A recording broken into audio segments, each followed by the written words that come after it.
we are going to discuss perfect future tense. This is important for particularly students of standard 11th as well as 12th. Perfect future tense. The question is, when do we use perfect future tense? આપણે આગળ simple future tense ભણી ગયા છીએ. Now we are going to talk about perfect future tense. So, when do we use perfect future tense? ક્યારે વપરાય?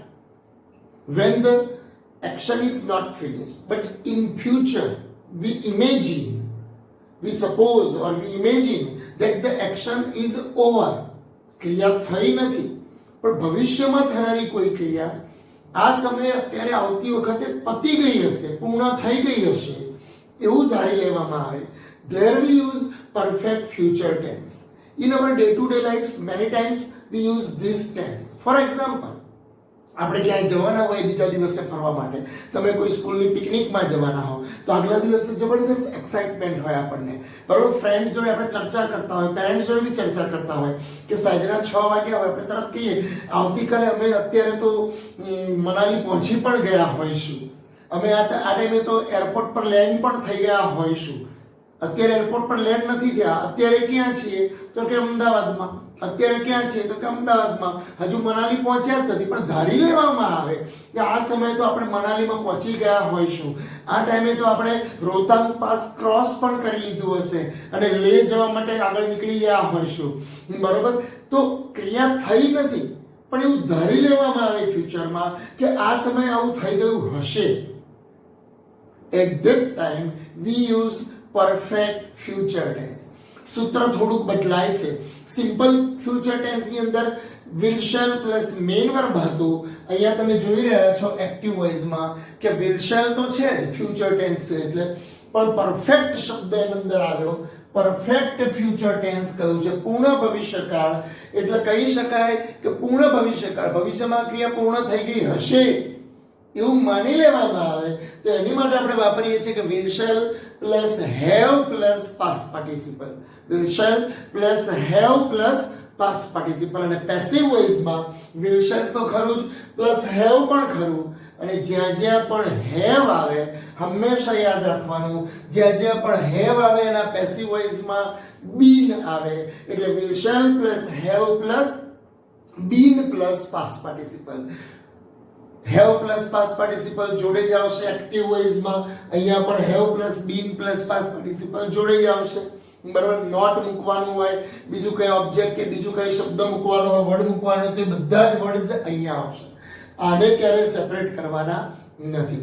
હવે આની અંદર કેટલાક શબ્દો વારે ઘડીએ જે આવશે જે તમને કહેતા હશે કે ભવિષ્યમાં આ સમય સુધીમાં, બરોબર. દાખલા તરીકે કયા વર્ડ્સ હશે તો કે by the next week, by the next month, by the next year. તમે આવતી સાલે આ ટાઈમે તો 12મા ધોરણની એક્ઝામ પાસ કરી દીધી હશે, બરોબર. તો you will have passed your board exam by the next year, બરોબર. ઘણીવાર મમ્મી કહેતા બી હોય ને કે બેટા ભણો, અત્યારે મે મહિનો આવી ગયો, આવતા વખતે મે મહિનામાં તમે એક્ઝામ પતાવી પણ દીધી હશે, પાસ પણ કરી દીધી હશે, જૂન મહિનો આવા થાય તો કે રિઝલ્ટ પણ આવી ગયું હશે આવતા વર્ષે. તો રિઝલ્ટ હજુ આવ્યું નથી, અત્યારે શેમાં છે તો કે 11મા, બરોબર. હજુ 12મામાં હજુ પહેલું ચરણ છે, પણ રિઝલ્ટ આવી ગયું હશે આવું ધારી લેવામાં આવે ત્યાં આપણે વાપરીએ છીએ ફ્યુચર પરફેક્ટ ટેન્સ અથવા તો પરફેક્ટ ફ્યુચર ટેન્સ. એના પેસિવ વોઇસમાં will shall plus have plus been plus past participle. by the next month, by the next year, by the next week.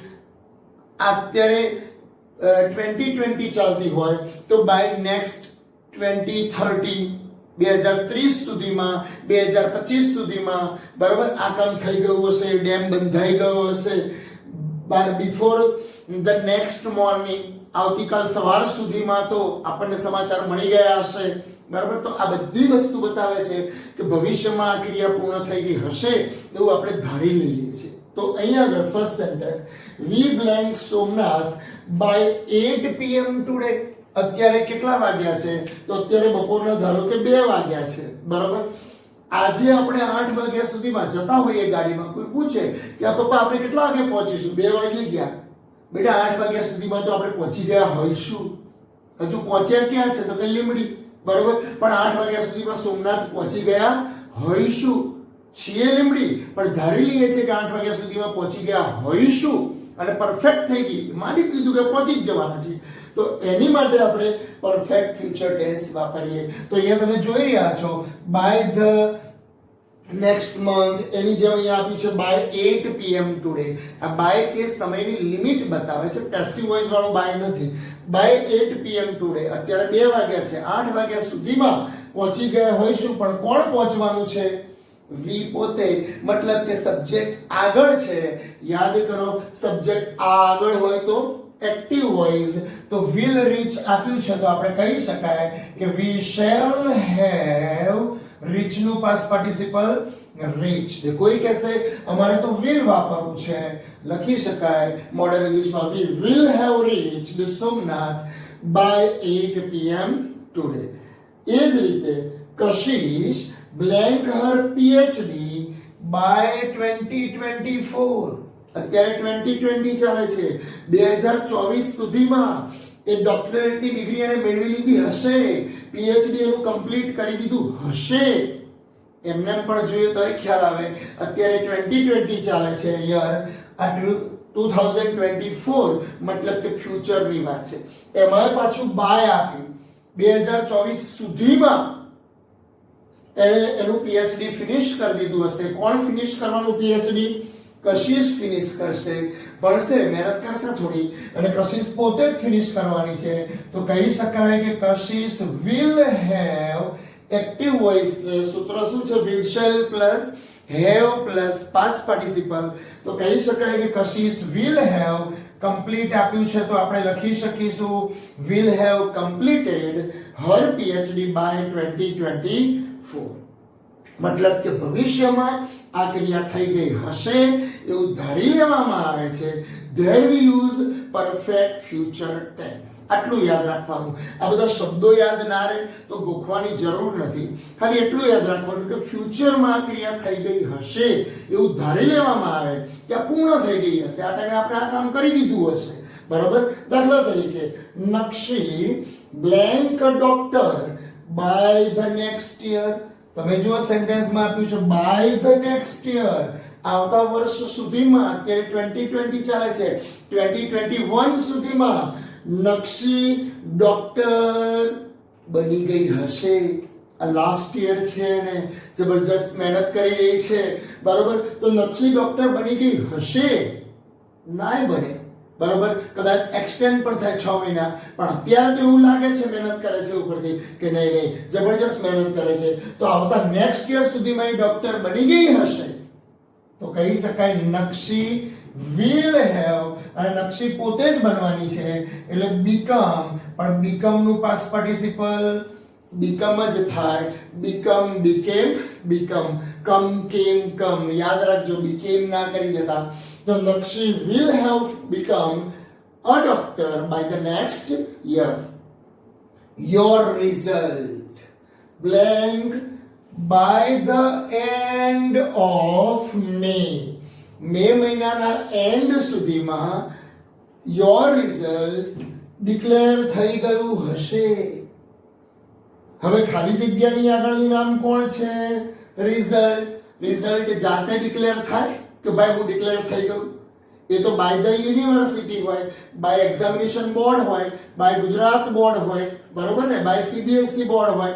મતલબ કે લખવાની જરૂર નથી, પણ આ બાય છે લિમિટ બતાવે છે કે બાય ધ નેક્સ્ટ મે અથવા by the end of the May મહિનાના એન્ડ સુધીમાં તમારું રિઝલ્ટ આવતા વર્ષે આવી પણ ગયું હશે, બરોબર.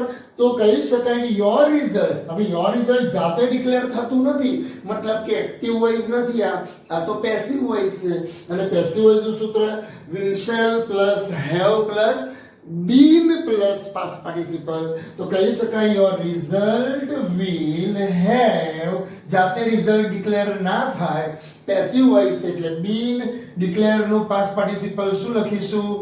declared. તો કહી શકાય કે your result will have been declared by the end of the May. Mummy ઘણીવાર તમને કહેતા હશે કે બેટા આવતા મે મહિનાના એન્ડમાં તો તારું રિઝલ્ટ આવી પણ ગયું હશે, બરોબર. by the next year કહી શકાય કે by the next year comma the construction of the dam, પછી બ્લેન્ક કહી દીધું છે, બ્રેકેટમાં આપ્યું છે ફિનિશ. આખું સેન્ટેન્સ શાંતિથી વાંચવાનું. તમે જુઓ, by the end of the next year, આવતા વર્ષ સુધીમાં, બાય ધ નેક્સ્ટ યર અથવા તો by the end of the next year અથવા તો બાય ધ નેક્સ્ટ યર, આવતા વર્ષ સુધીમાં the construction of the dam, ખાલી જગ્યાની આગળનું નામ કોણ છે? કન્સ્ટ્રક્શન ઓફ ધ ડેમ, ડેમનું બાંધકામ. હવે ડેમનું બાંધકામ એના જાતે જ ફિનિશ થાય? ના, by the contractor, by the engineers, by the government. બરોબર? મતલબ કે પેસિવ વોઇસ છે, ખાલી જગ્યાની આગળનું નામ, કૌંસમાં પેલું ફિનિશ કરવાની ક્રિયા પોતે કરતું નથી, મતલબ કે આ તો ઓબ્જેક્ટ છે, અને ઓબ્જેક્ટ ખાલી જગ્યાની આગળ હોય તો પેસિવ વોઇસ થાય. બરોબર? કરતા આગળ હોય તો એક્ટિવ વોઇસ થાય. આ પેસિવ વોઇસ છે, તો પેસિવ વોઇસ નું સૂત્ર will, shall plus have plus been plus past participle. તો કહી શકાય બાય ધ નેક્સ્ટ યર, ભાઈ આવતા વર્ષ સુધીમાં, તો by the next year the construction of the dam પૂરું થઈ ગયું હશે, તો will have been, અને ફિનિશ આપ્યું છે તો ફિનિશ નું પાસ્ટ પાર્ટિસિપલ શું થશે? finished. તો construction of the dam will have been finished by the next year. આવડે ને? બીજું કશું જ એમાં છે નહીં, ક્રિયા થઈ નથી, પણ ભવિષ્યમાં એવું ધારી લેવામાં આવે છે કે ભવિષ્યમાં આ એક્શન પતી ગઈ હશે. એના માટે આપણે ફ્યુચર પરફેક્ટ ટેન્સ વાપરીએ છીએ. આઈ હોપ, આશા રાખું, હેત. બરોબર? આપણી જોડે બે હેત છે, એક સિન્સિયર છે ને એક બીજો બી સિન્સિયર છે, તોફાની ના કહેવાય, નહીં તો ઘરે પાછી ખબર પડી જાય.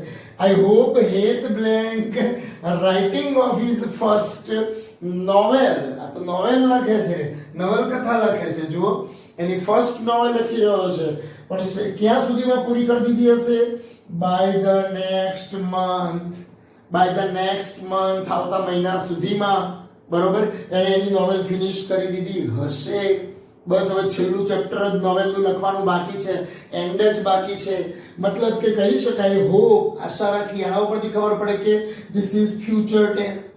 એમાં પછી ખબર પડે બાય ધ નેક્સ્ટ મંથ, એના ઉપરથી ખબર પડે કે ખાલી ફ્યુચર ટેન્સ નથી, આ તો પરફેક્ટ ફ્યુચર ટેન્સ છે, કે નેક્સ્ટ મંથ સુધીમાં હેતે Annie writing of the first novel finish કરી દીધી હશે. We hope. તો કહી શકાય, અને હેત પોતે જ ફિનિશ કરવાનો છે. જુઓ, સબ્જેક્ટ આગળ આપેલો જ છે, તો કહી શકાય કે હેત will have, ફિનિશ નું past participle, finished the writing of his first novel by the next month. The movie blank over by the time you reach there. ઘણીવાર આવું પણ કહ્યું હોય, by the time you reach there, before you reach there. સીધું by the next month ના બી આપ્યું હોય. by the time you reach there મતલબ કે તમે ત્યાં પહોંચો ત્યાં સુધીમાં, તમે પહોંચો ત્યાં સુધીમાં. by the time you reach there, તમે ત્યાં પહોંચો ત્યાં સુધીમાં શું? મૂવી ઓવર થઈ ગયું હશે, બ્રેકેટમાં બી આપ્યું છે, હોવના અર્થમાં બી. તો કઈ વાંધો નથી, મૂવી જાતે જ.